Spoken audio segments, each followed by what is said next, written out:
तो hello hi everyone, तो मैं सोहेल सिकलोदी। तो आपका स्वागत है आपके अपने YouTube channel Sohail math class पर। तो आज की वीडियो हम कक्षा 10वीं के अंदर आने वाले चैप्टर नंबर 3 यानी अध्याय नंबर 3, जिसका नाम है दो चर वाले रेखा समीकरण। तो उसकी प्रश्नावली 3.2 है और प्रश्नावली 3.2 का क्वेश्चन नंबर 1 है। क्या प्रश्न नंबर 1 है, जिसका भी पार्ट नंबर 4 है, जो कि बेहद इंपोर्टेंट है और यह काफी दोस्तों को देखा है कि जिसको तो कठिन लगता है।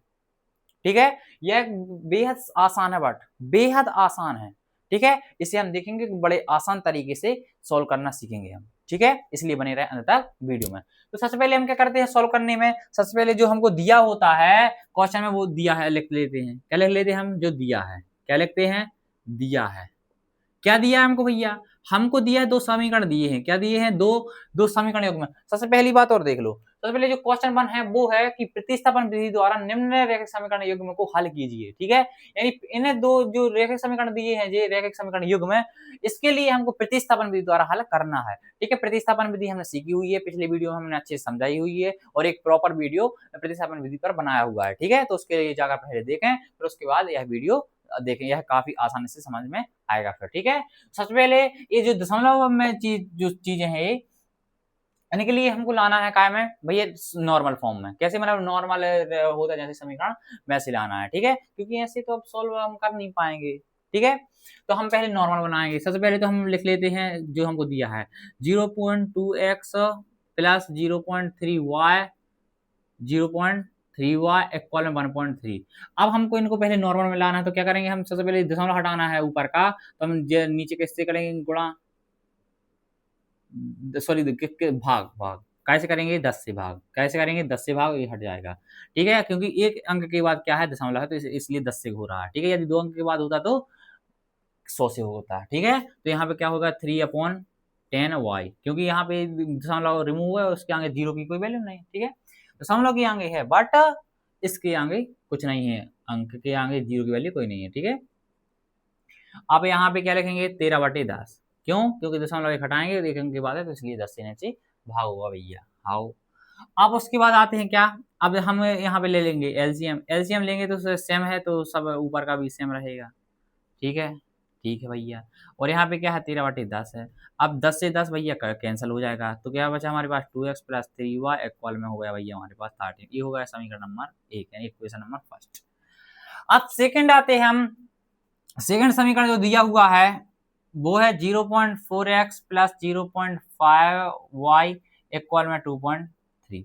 अब सेम इसका भी आएगा, इसका आएगा 4x प्लस 5y इक्वल में 23। ठीक है, ये होगा समीकरण नंबर 2।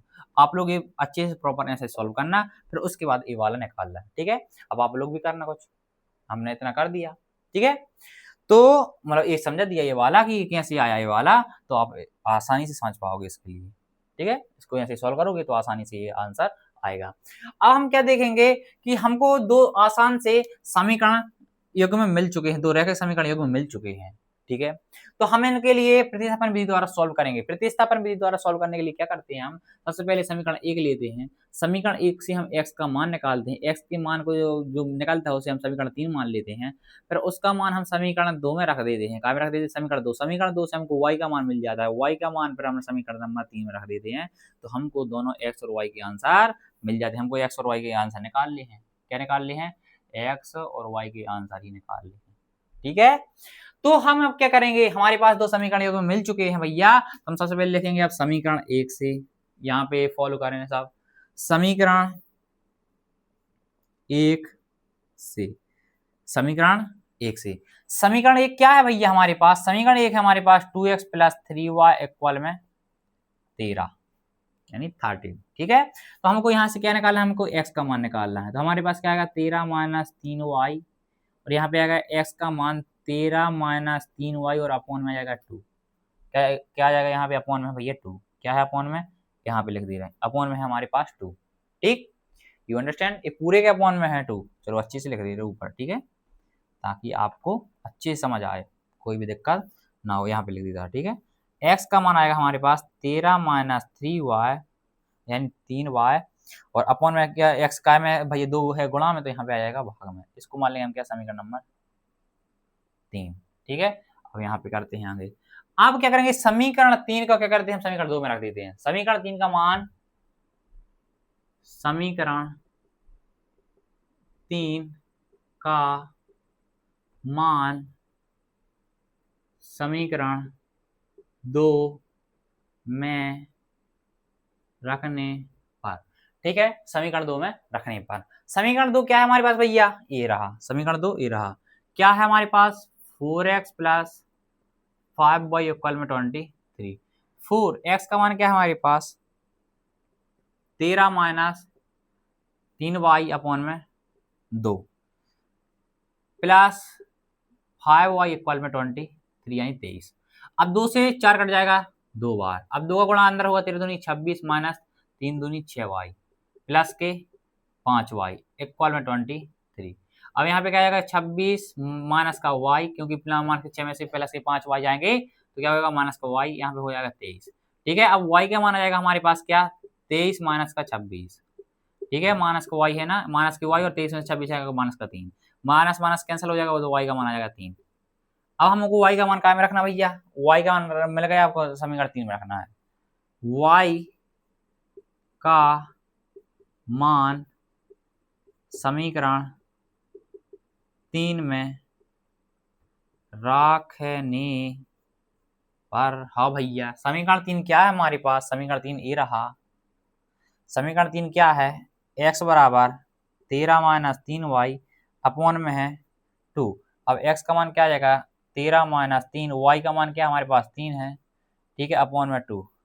13 माइनस 9, 3 तिरका 9 बटे में 2, 13 में से 9 जाएगा तो हमारे पास बचेगा क्या, 13 में से 9 जाएगा तो हमारे पास बचेगा 4, क्या बचेगा 4 बटे में 2, तो x का मान आएगा 2 एकम 2 दूनी 4। ठीक है, तो हमारे लिए x और y के मान प्राप्त हो चुके हैं। इतना आसान था, बस ओनली यहाँ से क्या करना था हमको, दशमलव वाली चीज थी तो उसके लिए नॉर्मल लाना था पहले। तो उसके लिए क्या देखा कि एक संख्या बाद जो, सॉरी एक अंक बाद जो दशमलव है, तो यदि एक अंक बाद है तो हमारे पास क्या आएगा, नीचे 10 से गुणा होगा, यदि 2 अंक बाद होता तो 100 से गुणा होता। ठीक है, जो कि आप जानते हो, बेसिक चीजें हैं। ठीक है, जब पहले दूसरे बच्चे जानते हैं सब। ठीक है, तो बस आप हमने एक बार स्ट्रक्चर अपनाया और हमने आसानी से x और y के मान निकाले। ठीक है, तो आई होप आप लोग को बहुत अच्छे से समझ आया हो। यदि अच्छे से समझ आया हो तो प्लीज़ वीडियो को लाइक करें एंड वीडियो को शेयर करें एंड चैनल को सब्सक्राइब करें। ऐसे ही धमाकेदार वीडियो आपके लिए आगे मिलते रहेंगे। अब मिलते हैं नेक्स्ट वीडियो में, जब तक के लिए बाय बाय।